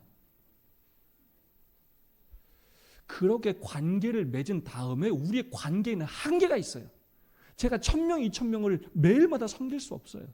우리가 관계를 맺는 사람을 사랑으로 섬기고 그렇게 할 수 없는 사람들에게는 우리가 얼마든지 전할 수 있어요. 하지만 삶으로 관계를 맺고 그들에게 필요한 것을 전하는 전도가 첫 번째가 되어야 한다는 것입니다. 그리고 저 문서 전도는 두 번째 방법으로 사용해야 한다는 것입니다. 앞에 걸 하지 않은 채 저것이 처음의 것이 될 때가 문제가 돼요. 왜냐? 결국 전도라는 것은 다른 사람을 살리기 위한 목적이 아니라 바로 나를 살리기 위한 목적이라는 것을 기억해야 돼요. 착각하고 있어요 우리가. 사람이 먼저다. 웃어야 되는데 아무도 안 웃고 있어요. 자, 굉장히 중요한 말이에요. 제가 전에 있던 학교 교회에서 저희가 저희가 굉장히 큰 지역이에요. 근데 저희가 지역사회 봉사회 발대식을 하는데 저희 교회에서 한 500명이 안식을 후에 모였어요. 그래가지고 우리가 지역사회 발대식을 하니까 좀 의미 있는 일 하면 좋지 않습니까? 그래서 저는 각 교회별로 어떤 지역사회를 하나씩 어려운 단체들을 섭외해서 그곳을 좀 방문해서 그 사람들을 좀 접촉하고 좀 섬기고 관계를 맺기를 제안을 드렸는데 막상 어떻게 결정이 됐냐면 저희 교회 강당에서 다 예배를 드리고 운동장에 모여서 다 사진을 딱 찍었어요. 그리고 그 사거리에서 휴지 줍고 끝났어. 500명이. 휴지 줍고 끝났어요. 휴지 줍는 일 좋은 일이에요? 좋은 일이냐고. 좋은 일이죠. 근데 저는 이렇게 생각해요. 여러분 예수님 오셔가지고 길가에 휴지만 주로 돌아가신 적이 있었을까 없었을까요? 예수님께서 여리고로 삭개오를 만나러 가는 길에 휴지를 주었을 수는 있어. 근데 사람이 옆에 있는데 사람은 지나치고 휴지만 줍는 적은 없어요. 예수님의 모든 관심의 대상은 누구였다고요? 사람. 근데 우리는 다 어떤 식으로 하냐면 사진 찍으려고 해. 행사치레 한단 말이야. 행사치레. 자, 예를 들게요. 어떤 청년반이 요양병원에 안식일 오후에 봉사활동을 하러 갔을 수 있어. 거기서 찬양도 하고 꽁투도 하고 연극도 하고 다 했을 수 있어. 훌륭해 안 훌륭해요? 훌륭해. 근데 그렇게만 하고 돌아오는 건 50점이야. 50점. 가면 뭘 해야 돼요? 그 청년 한 명 한 명이 어르신 한 명 한 명을 만나서 손을 잡고 안부를 묻고 이야기를 나누고 그분을 위해서 개인적으로 기도해주고 친구가 되어주는 일을 해야 하는 것입니다. 아시겠습니까? 우리의 모든 봉사의 초점은 누굴 향해 한다고요? 사람을 향해야 돼요. 반찬 봉사 좋아요. 근데 반찬만 돌리고 오면은 절반의 효과밖에 드리지 못하는 거예요. 교회가 하는 모든 봉사가 마찬가지예요. 누가 먼저가 되어야 한다고요? 사람이 먼저가 되어야 합니다. 저는 개족들한테 이렇게 얘기해요. 이렇게 불 피우는 거, 이것만 가르치지 말고 잘 라이터로 불을 키우고 자녀들에게, 아이들에게 사람을 섬기는 법을 가르치라고요.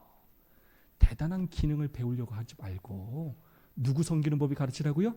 사람을 섬기는 법을 가르치라고요. 믿음이 좋은 게 무엇이냐?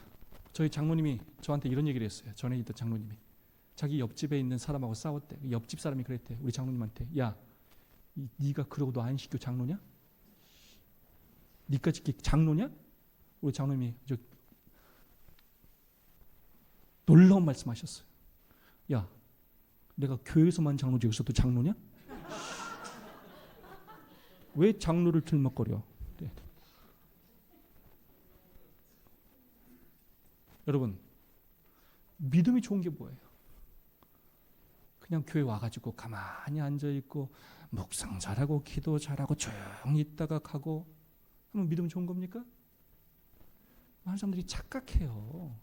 믿음이 좋은 건 관계가 좋은 거예요. 첫 번째 누구의 관계? 하나님과의 관계. 두 번째 누구의 관계? 성도와의 관계. 세 번째 누구의 관계? 이웃과의 관계. 하나님의 잘하였도다 착하고 충성된 종아라는 칭찬을 들을 수 있어야 하고, 성도들에게 야, 저 장로님, 야, 진짜 최고다, 저 장로님. 나도 저 장로님처럼 살고 싶다, 정말. 사랑과 존경을 받을 수 있어야 하고, 이웃들한테 야, 쟤가 진짜야. 우리는 교회를 다니려면 쟤가 다니는 교회를 다녀야 돼 라는 소리를 들어야 믿음이 뭐한 거라고요? 좋은 거예요. 나 혼자 뭘 대단히 많이 하고 고행을 잘한다고 해서 믿음이 좋은 게 아니라고요. 나 혼자 침례 많이 줬고 나 혼자 대단히 뭘 잘했다고 하는 건 다 착각이에요.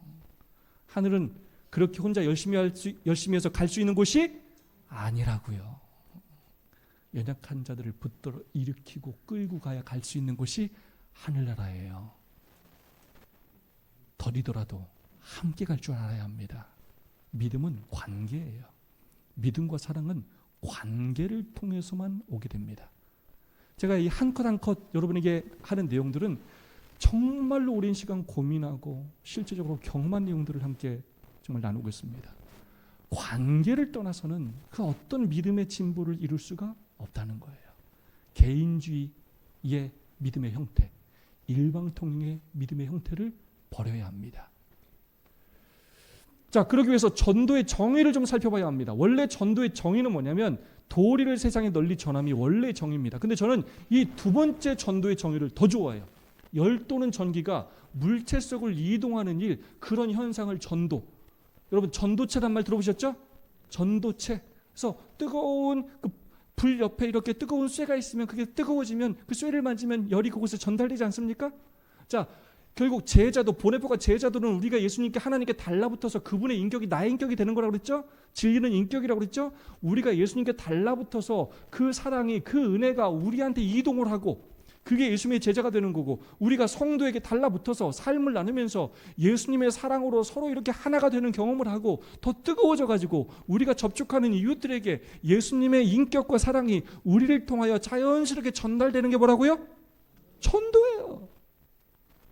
다시 한번 강조하지만 삶을 나누지 않고는 전도를 할 수 있다고요? 없다고요? 없어요. 자, 첫 번째 전도 정의 뭐냐? 전도는 뭐라고요? 사랑이에요. 저는 전도란 말을 안 해요. 예수님께서 뭐라고 말씀하셨느냐? 내가 너희를 사랑한 것 같이 너희도 서로 사랑해라라고 말씀하셨어요. 전도는 뭐라고요? 사랑하는 거예요. 이 사람이 당장 교회 올지 안 올지에 관심을 갖지 말라고요. 우린 정말 이 사람이 교회 오길 간절히 원해. 좋은 마음이에요. 훌륭한 마음이에요. 하지만 그 마음을 갖기 전에 더 그 사람을 진심으로 사랑할 마음을 달라고 기도해야 돼요. 전도는 사랑이에요. 그래서 저는 성도들한테 사랑하라고만 얘기해요. 전도는 사랑입니다. 우리 재림교회가 우리가 가진 진리와 열심에 부응하지 못하는 제가 생각하는 세 번째 이유는 뭐냐면 귀족적 이기주의예요. 여러분 이런 말 처음 들어보셨죠?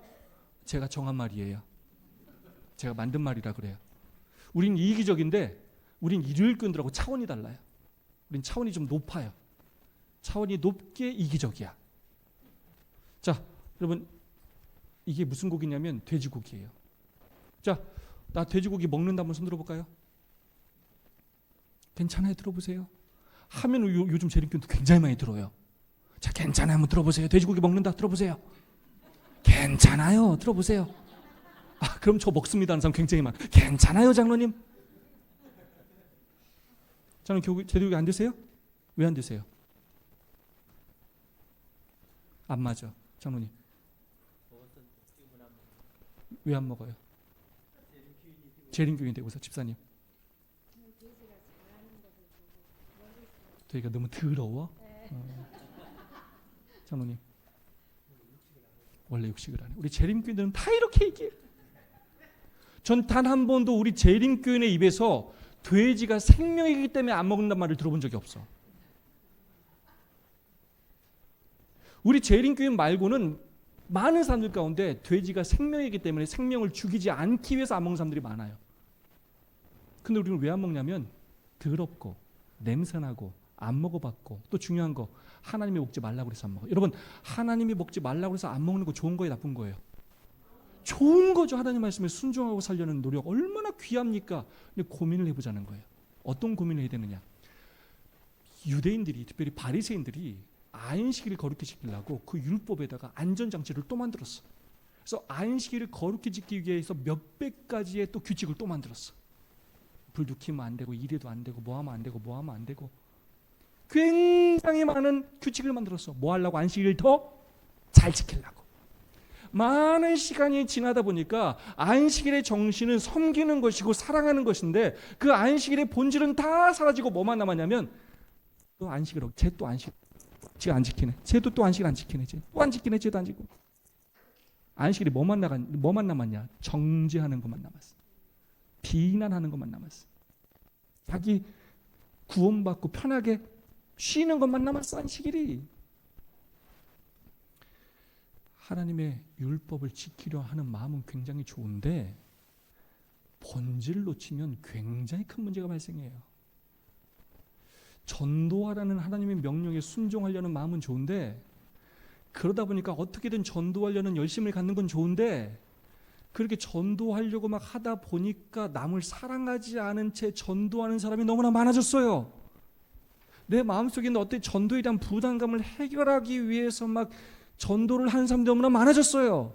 그렇게 전도하니까 막 자기가 침례좀 나는 침례 줬다라고 자랑하게 되고, 안 하는 사람들은 아무 관심도 없고, 교회가 사랑의 공동체가 되지 못하고, 그렇게 침례를 받은 사람은 교회가 사랑의 공동체가 되지 못하니까 여기에 적응하지 못하고, 끊임없이 그 악순환이 반복되고 있어요.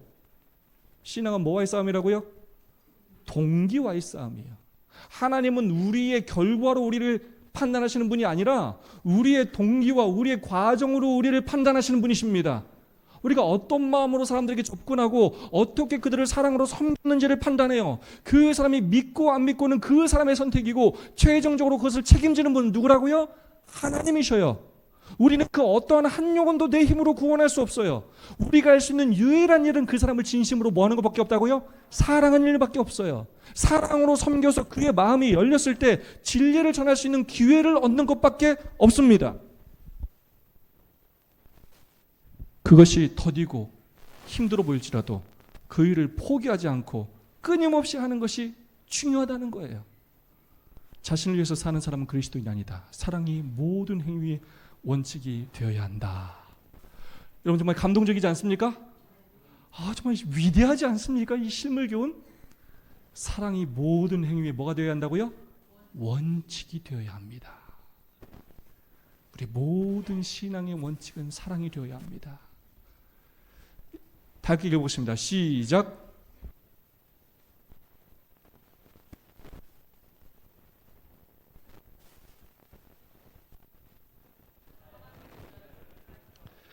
마더 테레사가 정말로 귀한 말씀을 하셨습니다. 우리 하나님의 평가에는 성공과 실패라는 항목 자체가 없습니다. 하나님 우리가 세상에 사는 동안 얼마나 우리가 만나는 사람들을 사랑했는가로 마침내 우리를 평가하신다는 것입니다. 우리는 매일 밤마다 고민해야 돼. 오늘 얼마 벌었나? 나는 오늘 내가 만나는 사람들을 진심으로 사랑하며 살았는가? 고민해야 합니다. 우리가 오늘 만나는 사람들을 사랑한 게 다 뭐냐면 우리가 오늘도 한번 복음의 씨앗을 뿌린 것입니다. 저는 이런 고민을 해요. 우리가 믿는 교리는 진짜 진리 맞아요. 그런데 우리의 삶이 이단이지 않은지 우리는 정말로 진지하게 돌아봐야 한다고 생각합니다. 어제도 제가 이태석 신부 얘기를 했지만 정말로 우리가 진리인데 나의 삶과 하나님을 믿지 않으면서도 그렇게 이웃들을 아낌없이 돌보는 사람들을 볼 때 정말로 누가 하나님께서 보실 때 더 착하고 충성된 종일까 고민하지 않을 수가 없게 될 때가 많아요. 우리의 진리는 위대합니다. 우리가 가진 이 진리가 정말로 세상 사람들에게 빛이 되고 은혜가 되고 구원의 도구가 될 수 있도록 우리의 삶이 변화되어야 하지 않겠습니까? 우리의 삶이 그 진리를 드러내는 삶이 되어야 하지 않겠습니까? 제발 제가 저희 성도들한테 끊임없이 호소해요. 제발 사랑하지 않으면서 제발 다른 사람 변화시키려고 하지 말라고. 아이고 여청님, 아이고 오늘도 짧은 치마 입고 왔네. 아이고 오늘도 모자 쓰고 오늘도 귀걸이 하고 왔네. 아이고 저 사람은 아직도 술 마시면서 교회를 나와. 아이고 저런 사람이 교회를 나오니까 교회가 요 모양 요 꼴이지. 제발 그러지 말라고요. 제가 술 먹어도 되고 담배 피워도 된단 말이 아닙니다. 저는 그 사람이 술 먹고 담배 피우는데도 교회를 나오는 게 대단하다고 생각해요. 술 먹고 담배 피우는 게 옳은 건 아니지만 진짜 그 사람이 변화되기를 원하면 그 사람을 정죄하지 말고 진짜 그 사람을 먼저 사랑해야 합니다. 진짜 이 사람이 날 사랑하는구나. 나는 사실 교회를 나오면 안 되는 사람인데 나 같은 사람은 그런데도 나를 사랑해 주는구나. 나도 저 사람처럼 살아야 되겠다라는 마음가짐을 갖고 변화되기 시작해요. 근데 여러분이 먼저 너 이거 잘못했어라고 정죄하면 그 사람은 다시는 교회에 발을 들이지 않아요. 여러분이 정죄하지 않았으면 구원받았을 수 있는 그 사람이 여러분 나름대로의 의와 거룩과 여러분의 열성과 여러분의 잘못된 그 행동 때문에 그 사람이 구원에서 멀어질 수 있다는 거예요. 거꾸로 생각해 보자고요. 여러분은 죄가 하나도 없어요? 우리가 나쁜 죄를 우리가 나름대로 이렇게 규정해 놨어. 술 먹고 담배 피고 뭐하고. 그리고 자기들이 마음에 품고 있는 정욕과 탐욕과 이런 것들은 죄라고 생각하지 않아. 자기들은 그런 죄를 실컷 지으면서 자기들이 겉으로 드러나는 죄인들한테만 뭐라고 맨날 지적을 해. 다 도찐 개찐이에요. 우리도 죄가 얼마나 많은지 모릅니다. 우리 모두가 서로 사랑하면서 서로 더 하나님의 뜻에 합당한 사람이 되기 위하여 격려하고 위로하고 도우면서 끊임없이 성화되기 위하여 노력해야 하는 것입니다. 그렇게 하면 교회가 망한다고 자꾸 생각하는 사람이 있는데 절대 그렇지 않습니다. 그리스도의 사랑은 어떤 계층에 제한되어 있지 않다. 그분은 자신을 인간의 모든 아들과 동일시하신다. 우리가 하늘 가족의 일원이 될 수 있도록 그분은 이 세상 가족의 일원이 되셨다. 아멘. 하나님께서 이 땅에 오신 이유가 뭐라고요? 우리를 무슨 가족이 되게 하기 위해서? 하늘 가족. 우리가 하늘 가족이 되기 위해서는 이 교회에서 먼저 뭐가 돼야 돼요? 가족이 되는 경험을 해야 돼요. 제가 이 말씀을 깊이 연구하면서 깨달은 진리가 뭐냐면 사람을 깊이 알아야 하나님을 깊이 알 수 있고 사람을 사랑하는 만큼 하나님을 사랑할 수 있어요. 눈에 보이지 않는 하나님을 사랑하는 비결은 뭐라고? 누굴 사랑하는 거라고요? 사람을 사랑하는 건데 첫째가 누구냐? 성도고 둘째가 누구라고요? 이웃이에요. 어디를 통해서 그 일이 이루어져야 된다고요? 교회를 통해서 이루어져야 한다는 것입니다. 하나님 사랑과 사람 사랑은 연결되어 있습니다. 지극히 작은 자 하나에게 한 것이 곧 내게 한 것이다라고 예수님께서 말씀하셨습니다. 우리가 만일 예수를 사랑한다면 인류의 구속을 위한 그분의 열망을 우리도 가지게 되고 그분이 느끼셨던 영혼에 대한 부드러운 간혼을 우리도 느끼게 된다는 것입니다. 자, 두 번째, 전도는 뭐라고요? 과정이에요. 과정. 전도는 단순히 침례를 줬냐 안 줬냐가 아니에요. 전도는 사랑의 과정이에요. 자, 왜 적게 거둘 수밖에 없느냐? 아까 말했죠. 씨를 뿌리지 않아. 두 번째, 어떻게 뿌려? 잘못 뿌려. 도저히 열매가 거둘 수가 없어. 씨를 뿌려야지. 어쨌든 사람을 만나야지. 그리고 올바른 방법으로 해야지. 자, 성장기간이요 33일짜리도 있고요 75일짜리도 있고요 3, 4년짜리도 있고요 20년짜리도 있고요 35년짜리가 있어. 우리가 만나는 사람들이 마음을 열고 예수님을 영접할 수 있는 시간이 같다 다르다? 다 달라. 우리는 그걸 예측할 수가 없어. 중요한 건 우리가 만나는 모든 사람들을 우리가 사랑으로 섬길 때 그 사람들 가운데 마음이 조금 빨리 열리는 사람이 있어요. 그걸 우리가 끊임없이 파악해서 마음이 열리면 말씀을 나누고, 그래서 전도는 봄에는 씨만 뿌리고 가을은 추수만 하는 게 아니라 우리가 만나는 모든 사람들의 상황이 다 달라요. 끊임없이 사랑의 관계를 맺으면서 마음이 열린 사람에게는 진리의 말씀을 전하고 또 삶을 나누고 끊임없이 반복하면서 준비가 된 영혼들을 거두는 것입니다. 밭에 씨를 뿌리는 일을 주관하는 법칙이 진리의 씨를 뿌리는 일도 주관합니다. 똑같다는 얘기예요. 농사를 짓는 일과 영혼을 구원하는 일은 똑같아요. 기임을 하시는 분들이 많지만 우리가 아무리 열심히 일을 해도 힘이 많이 자랐는데 바람 한번 불면 끝나는 거예요. 때로는. 하지만 우리는 최선을 다 해야 돼요? 안 해야 돼요? 다 해야 돼. 우리가 농사를 아무리 열심히 짓지만 최선을 다해야지만 누가 도와주셔야 돼요? 하나님이 도와주셔야 풍성한 열매를 맺는 것입니다. 마찬가지예요. 우리는 우리의 최선을 다해서 사람들을 뭐 하면 되고? 사랑하면 되고, 그 다음에 열매를 맺게 하시는 분은 누구라고요? 하나님이 하시는 거예요. 우린 조직적으로 그렇게 짝을 지어주고 소그룹을 통하여 서로 섬기게 하고 그 일을 돕게 하면서 넘어진 사람을 일으키게 하면서 이 하늘길을 같이 가게 만들어주면 되는 것입니다. 자, 전도는 이벤트가 아니에요. 전도는 순환적인 과정이에요. 봄에만 씨를 뿌리고 가을에는 무조건 전도를 하는 게 아니라 우리의 모든 삶을 통해서 끊임없이 반복되어야 합니다. 파종, 경작, 추수, 어떤 사람한테는 봄이 추수할 때고 어떤 사람한테는 또 여름이 추수할 때고 끊임없이 우리가 만나는 모든 사람들을 대상으로 그렇게 씨를 뿌리고 누구는 걷고 뿌리고 걷고 자라게 하고 반복적으로 계속해서 일어나야 된다는 거예요. 그럴 수 있는 교회 시스템을 갖추는 게 중요하다는 거예요. 그걸 정착시키자는 것입니다. 그러려면 여러분 끝까지 들으시는 게 중요합니다. 지금은 제가 굉장히 철학적인 부분을 얘기하는 것이고 실제적인 부분은 결국 마지막 날이 다예요. 마지막 날 꼭 참여하셔야 됩니다.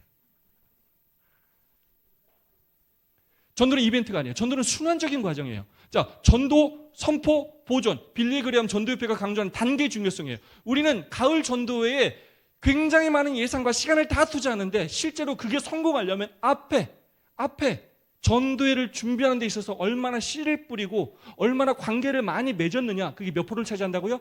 45%. 이 사람이 전도회를 하기 전에 관계를 통해서 마음이 7까지 열렸어야 전도회 때 데리고 성공한다는 거예요. 근데 그 일을 하지 않으면 열매를 거둘 수가 없어요. 또 친례를 주고 나서 그냥 내버려 두면 다 떠나간단 말이에요. 1년이면 80%가 떠나간단 말이에요. 그 사람을 보존하는데도 몇 프로가 중요하다고요? 45%가 중요하다고요. 다르게 말하면 제자가 되게 하는 일과 제자를 함께하는 일이 함께 양 사이드로 작용을 해야 전도회가 성공적으로 이루어질 수 있다는 것입니다. 그런데 우리의 지금 문제는 앞뒤가 다 시스템이 무너져 있다는 거예요. 전도회만 하고 있다는 거예요. 이제는 전도회조차 하지 않는 교회가 너무나 많아졌다는 거예요. 전도를 왜 안 해요? 전도할 사람이 없어요. 왜? 관계를 맺지 않으니까. 우리끼리도 안 친하니까. 자, 시간상 넘기겠습니다. 자, 하나님께서 왜 우리한테 전도하라고 하시냐? 다른 사람 살리는 건 두 번째예요. 누구 살리려고? 하하. 제가 이제 50이 다 돼가는데 이렇게 교회를 오래 다니고 설교를 그렇게 많이 하고 이렇게 가르쳤는데도 사랑이 뭔지도 요만큼도 모르고 이기적이고 교만하고 그런 우리한테 하나님께서 진짜 한 영혼을 사랑하는 게 뭔지, 정말 영혼을 구원한다는 게 뭔지 그거 가르치시려고 하나님 그 마음을 깨닫게 하시려고, 마치 아브라함에게 이삭을 바치는 그 경험을 통하여 하나님의 그 마음을 깨닫게 하려고 그렇게 그걸 요청했던 것처럼 예수님의 그 한 영혼을 구원하는 그 마음을 우리한테 배우고 깨닫게 하려고, 그렇게 해서 우리를 구원하시려고 우리한테 뭐라고 하시는 거라고요? 전도하라고 하시는 거예요. 그래서 전도하면 누가 살아요? 내가 살아요. 근데 나만 살고 끝나는 게 아니에요. 그 영혼도 살리고 또 누가 살아요? 교회가 살아요. 저는 이 말씀을 읽을 때마다 눈물이 나와요. 함께 해볼까요? 시작. 그는 괴로움과 시험을 받는 한 인간으로서 쓸쓸하게 이 땅에 오셔서 잃어버린 세상을 위하여 눈물로 생명의 씨를 뿌리시고 당신의 피로써 물을 주셨다. 제가 왜 이렇게 실물교훈 말씀을 좋아하냐면 제가 속으로 이 말씀 묵상을 통해서 우리 전교인들이 실물교훈을 얼마나 깊이 묵상했는지 몰라요. 여기에 정말로 보물 같은 말씀들이 차고 넘쳐요. 정말로. 예수님이 이 땅에 오실 때 너무 불쌍하게 오셨어. 너무 쓸쓸하게 오셨어. 밥 한 끼 제대로 대접받지도 못하고 편한 곳에서 잠 한 번 주무지 못하시고 멸시와 천대 가운데 그분께서 사셨어요. 그런데도 그분은 십자가의 일을 포기하지 않고 자기를 거절하고 저주하고 죽이는 그 죄인들을 구원하기 위해서 눈물로 생명의 씨를 뿌리시고 당신의 피로써 물을 주셨어요. 그런데 여러분, 예수님께서 돌아가실 때 그 열매가 어때 보였어요? 많은 사람들이 비웃었어요. 너 실패했다. 사탄이 비웃었어요. 너는 실패했다고. 네 제자 다 도망갔다고. 그러나 그것이 끝이 아니었습니다. 달게 보겠습니다. 시작.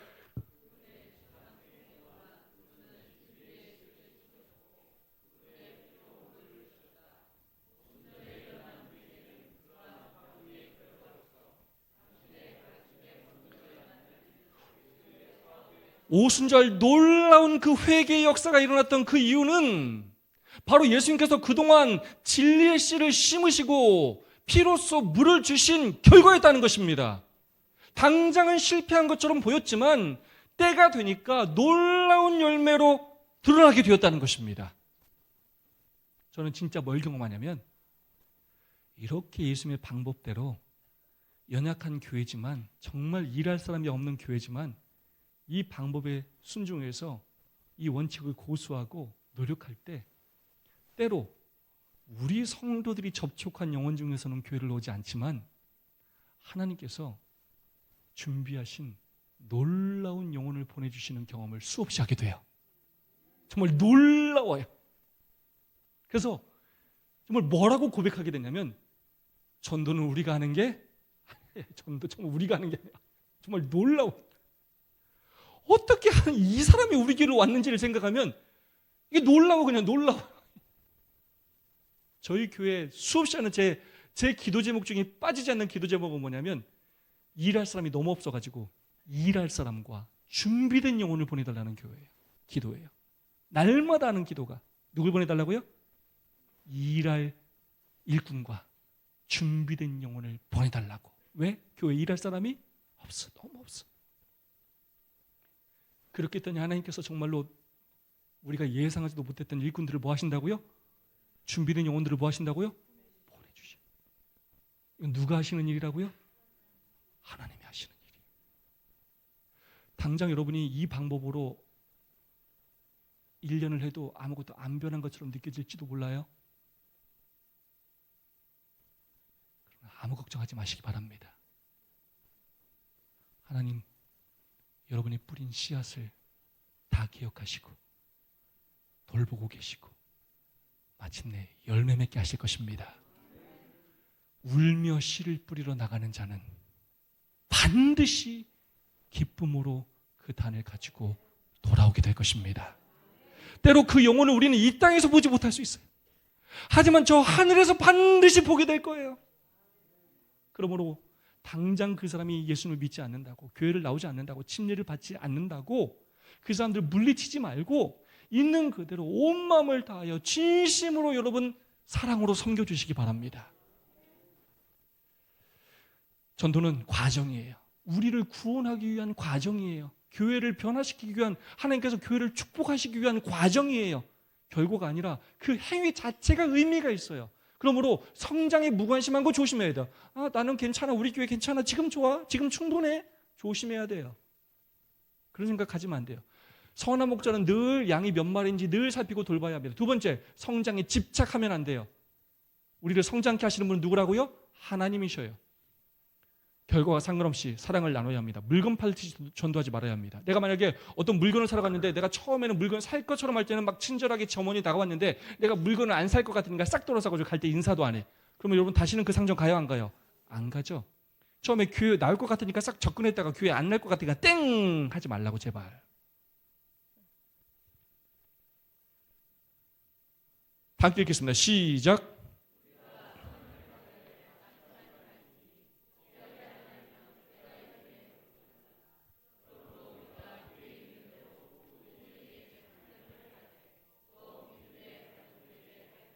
자, 선을 행하되 착한 일을 하되 똑같은 말입니다. 바로 사랑을 행하는 겁니다. 사랑해야 돼요.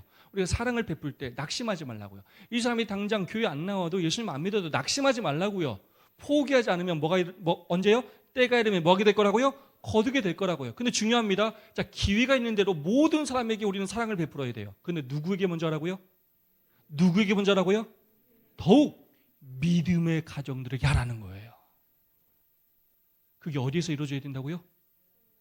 교회 안에서 사랑이 뭔지도 모르는 우리가 진짜 교인들과 사랑하면서 제자들처럼 불화와 채상권을 다 내려놓고 한 가족이 되는 그 경험을 해야, 사랑을 알아야 우리가 아무 상관도 없는 남을 뭐 할 수 있는 마음을 갖게 된다고, 그제서야 사랑할 수 있는 마음을 갖게 되고 사랑하는 법을 교회에서 배우게 되는 거예요. 그래서 교회가 존재한다고요. 제발 사랑하지 않은 채 전도하지 말라고. 사랑하지 않은 채 남을 변화시키려고 하지 말라고. 자기와 함께 있게 하시고 우리는 그분께서 제자들이 스스로 전도한 일에 열중하지 않고 먼저 그분과 함께 있는 것에 그들이 집중하고 그분을 따르기를 원하신다는 것을 주목해야 한다. 중요한 편입니다. 전도는 그들의 책임이 아니라 그분의 책임이었다. 아멘. 사랑하고 그리고 마음을 열렸을 때 복음을 전하고, 그는 우리는 우리의 할 일을 다 한 거예요. 마지막 책임은 누가 주신다고요? 하나님이 주셔요. 우린 그걸 믿어야 합니다. 시간상 다 넘기겠습니다.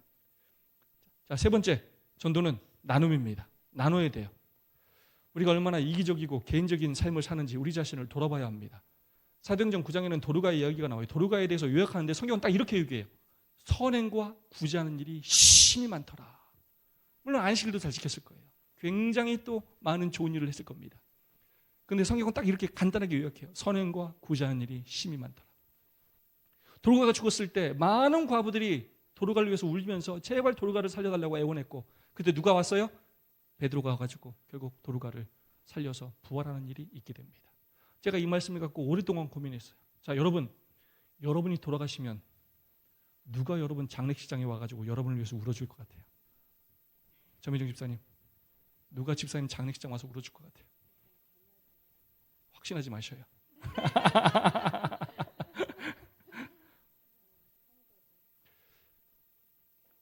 제가 고민하면서 내린 결론은 뭐냐면, 왜 과부들이 와서 울었냐면 도르가가 살아있을 때 저 과부들을 위해서 울어줬기 때문이에요. 누가 내 장례식장에서 울어주냐면, 내가 살았을 때 울어준 사람이 내가 죽었을 때 나를 위해서 울어주는 겁니다. 제가 저 말씀을 묵상하면서 뭘 고민했냐면, 여러분 누가 예수님 재림하실 때 부활할 것 같아요? 성경적인 답 말고 제가 내린 결론은 이웃들이, 이 사람은 우리한테 너무나 필요하니까, 이 사람이 없으면 우리는 살 수가 없어. 우리는 이 사람의 사랑이 너무나 필요해. 제발 이 사람 좀 살려주세요. 이 사람이 죽은 걸 너무나 안타까워하고 가슴 아파하는 그 사람을 예수님께서 부활시켜 주실 거예요. 이웃에게 진심으로 사랑받고 존경받는 사람을 예수님께서 부활시켜 줄 것입니다. 그게 바로 그리스도 안에서 잠든 자예요. 아시겠습니까? 그냥 나 혼자 교회 잘 다녔다고 그게 그리스도 안에서 잠든 게 아니에요. 예수님의 성품을, 예수님의 삶을, 그 진리를 우리의 인격으로 전하는 사람이 그리스도 안에서 사는 것입니다. 그렇게 죽는 게 그리스도 안에서 죽는 거예요. 신학은 이론이 아니에요. 실제입니다. 이 교회가 사라졌을 때, 여러분이 죽었을 때 슬퍼할 지역 주민이 얼마나 있겠습니까? 빛과 소금으로 산다는 게 도대체 무슨 의미입니까? 교회가 사라졌을 때 해변의 등대가 없어진다 아쉬워할 것 같습니까? 동네 야채 가게가 없어진다 서운할 것 같습니까? 마을 옥이 묘지를 옮겨갔다 시원할 것 같습니까? 아무도 신경 쓰지 않고 무관심할 것 같습니까? 여러분의 교회가 사라진다면, 여러분이 죽는다면 이웃들은 어떤 반응을 할 것이라고 생각하십니까? 저는 안도현 시인의 이 시를 참 좋아합니다. 너에게 묻는다. 연탄재 함부로 발로 차지 마라. 너는 누구에게 한 번이라도 뜨거운 사람이었느냐. 날씨가 추우면 사람들은 자연스럽게 따뜻한 곳에 모여요. 오지 말라고 해도 와요. 마지막 시대의 특징은 뭐냐면 사랑이 식어가요. 많은 사람들이 얼마나 사랑을 그리워하는지 몰라요. 우리가 정말로 사랑이 있는 사람이 된다면, 이 교회가 정말로 사랑의 공동체가 된다면 많은 사람들이 여러분 주변으로 이 교회로 몰려들게 될 것입니다. 예수님의 제자가 되는 건 어떤 이론이 아니에요. 단순히 어떤 교육과 어떤 스킬을 갖는 게 아니에요. 예수님의 인격이 나의 인격이 되는 것입니다. 우리가 예수님의 인격을 본받아서 그렇게 예수님께서 바라시고 세상 사람들이 기뻐하는 예수님의 제자가 되기를, 그렇게 제자를 삼기를 간절히 바라면서 오늘 말씀을 마치겠습니다. 볼륨 좀 올려주시면 좋겠습니다. 시간이 지났지만 두 분씩 짝을 지고 오늘 받은 은혜와 결심을 나누도록 하겠습니다. 시간만 있다면 자리를 좀 옮겨서 다른 분들하고 하면 좋겠지만, 어쨌든 오늘은 있는 곳에서 약간 혼자 계신 분이 없도록 자리를 좀 이동해 주시고요. 두 분씩 짝을 지으시고 오늘 받은 은혜와 결심을 나눠주시면 감사하겠습니다. 장로님 세 분이니까 이렇게 장로님 한 분 목사님 옆으로 좀 오시면 좋겠고요.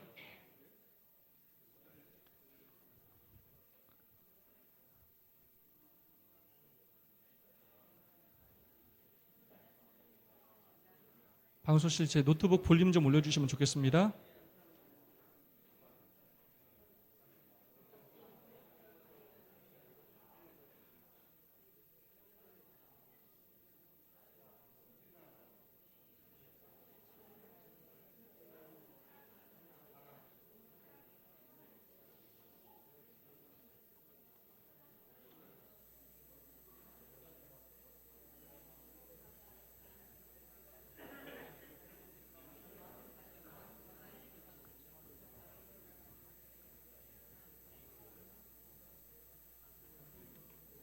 노트북 볼륨 안 나?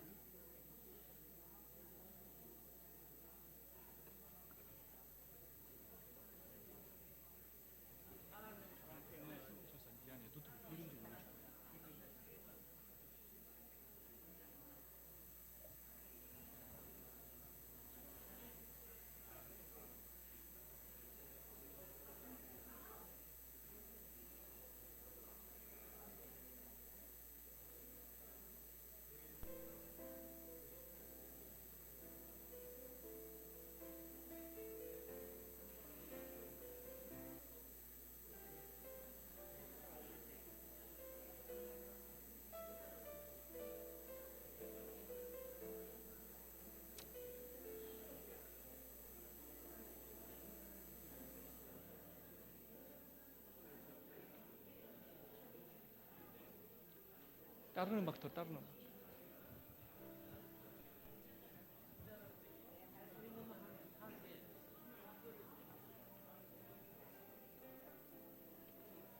잔장을 음악 하나 틀어주세요. 노래 안 나오는 걸로.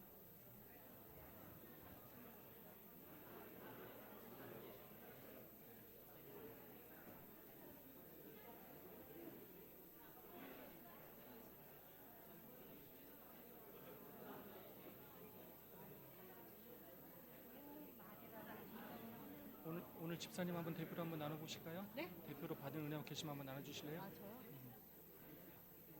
네, 있는 그대로 편하게 은혜 받은 내용하고 결심하고 한번 나눠주세요.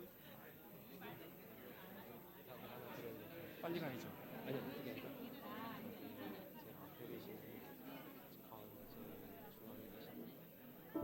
목사님하고 같이 계신 분이요.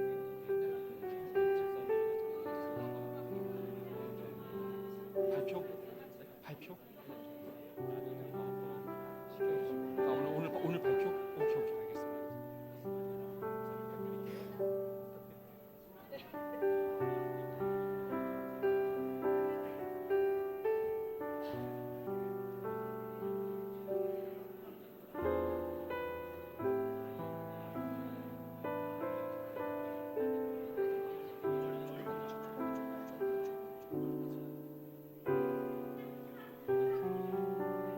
집사님 오늘 받은 은혜 결심 좀 대표로 한번 해주실래요? 집사님 한번 해주실래요? 오늘 받은 은혜와 결심이다 대표로 마음적으로 준비해 주시고 그렇죠?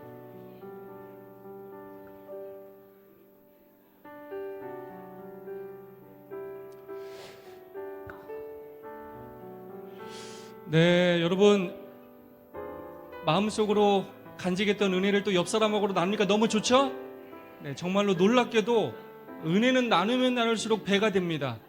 그리고 오늘 우리가 한 그 결심을 입으로 고백하면 정말 하나님께서 그 결심을 지킬 수 있는 능력을 주셔요. 정말 놀랍습니다. 그래서 우리는 교회 올 때마다 말씀을 들을 때마다 결심해야 되고 고백해야 되고 서로 응원해줘야 하고 서로 위해서 기도해줘야 합니다. 그렇게 할 때 내가 변화되고 교회가 변화될 것입니다. 오늘 받은 은혜와 결심을 좀 나눠보는 시간을 갖도록 하겠습니다. 우리 뒤에 우리 집사님. 저에게 또 이런 기회가 와서 되게 당황스러운데요. 이번 주에 이렇게 목사님의 말씀을 들으면서 되게 마음에 기쁘면서도 되게 무거운 감이 있었어요.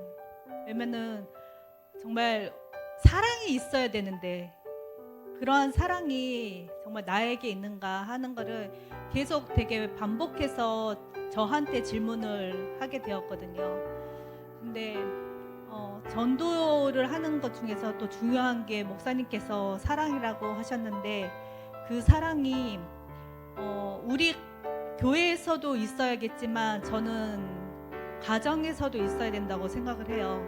제가 어쨌건 두 어머니를 모시고 있어요. 시어머니하고 또 친정어머니를 가까이서 저기 하고 있는데 그 가운데서 정말 갈등이 많았어요. 갈등이 많았는데 이 갈등을 어떻게 해결해야 될지 항상 그거를 두고 예수님한테 기도하고 저기 했는데 제가 봤을 때 그 갈등이 교회에서도 있는 그 갈등이더라고요. 근데 목사님이 주시는 말씀처럼 정말 그것을 하나님한테 내려놓고 기도하고 정말 예수님의 그 삶이 모본이신 것 같아요. 답이고. 그래서 예수님만을 바라보고 정말 그 사랑을 전도하는 주님의 자녀가 되기를 기도하겠습니다. 박수 부탁드리겠습니다. 귀한 간증 감사합니다. 하나님께서 그 고백 들으시고 또 지킬 힘을 주시리라 생각합니다. 하나님은 우리가 관계도 맺지 않은 사람을 어떻게 사랑했느냐를 평가하시는 것이 아니라 이미 우리에게 관계를 맺도록 허락하신 그 사람들을 얼마나 사랑했느냐를 평가하시는 거예요. 그래서 우리가 먼저 우리의 가족들을, 성도들을 예수님 마음으로 사랑하는 것이 정말로 중요합니다. 자꾸 그건 안 하면서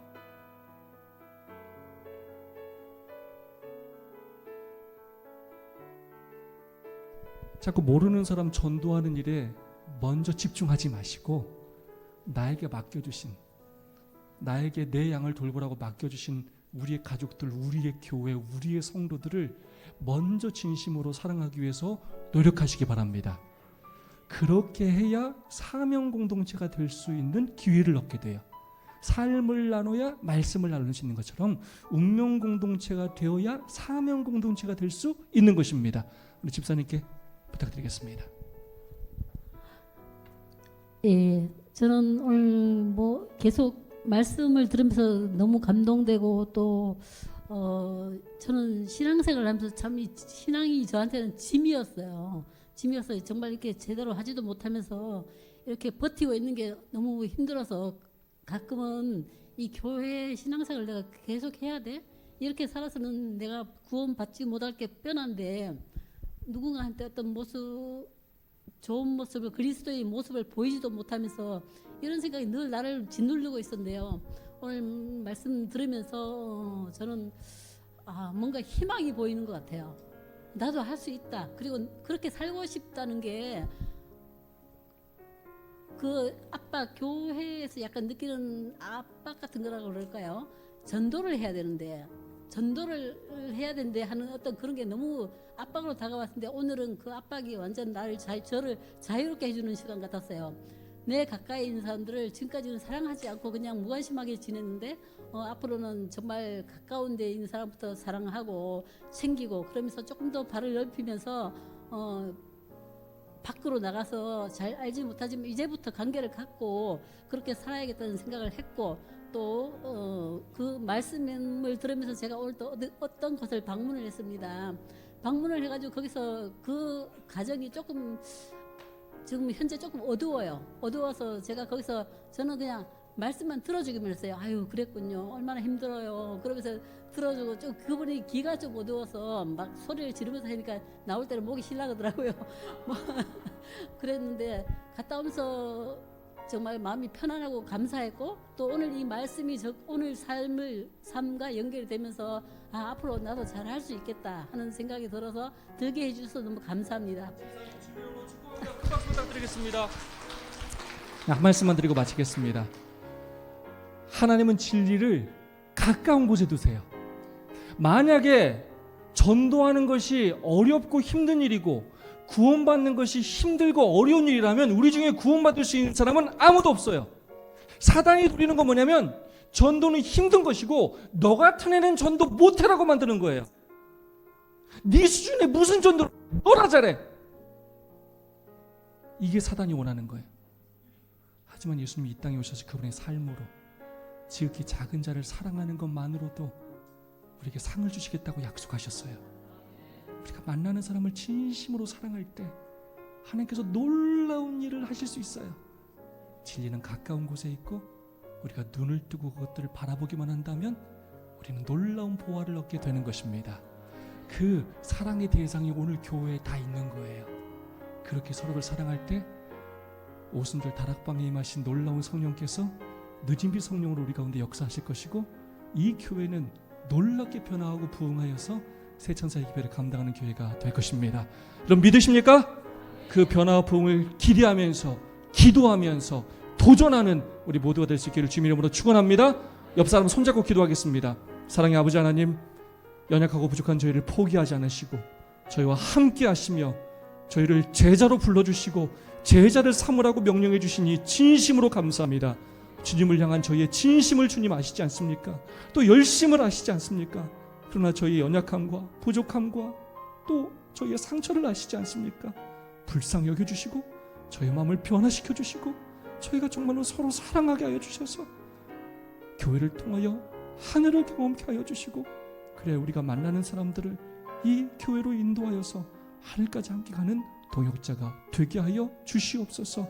이번 주에 이 집회가 저희의 삶과 교회가 변화될 수 있는 밑거름이 되게 하여 주시고 이 기회를 통하여 저희들 한마음과 한뜻이 되어서 전진하고 투쟁하는 모두가 되게 하여 주시옵소서.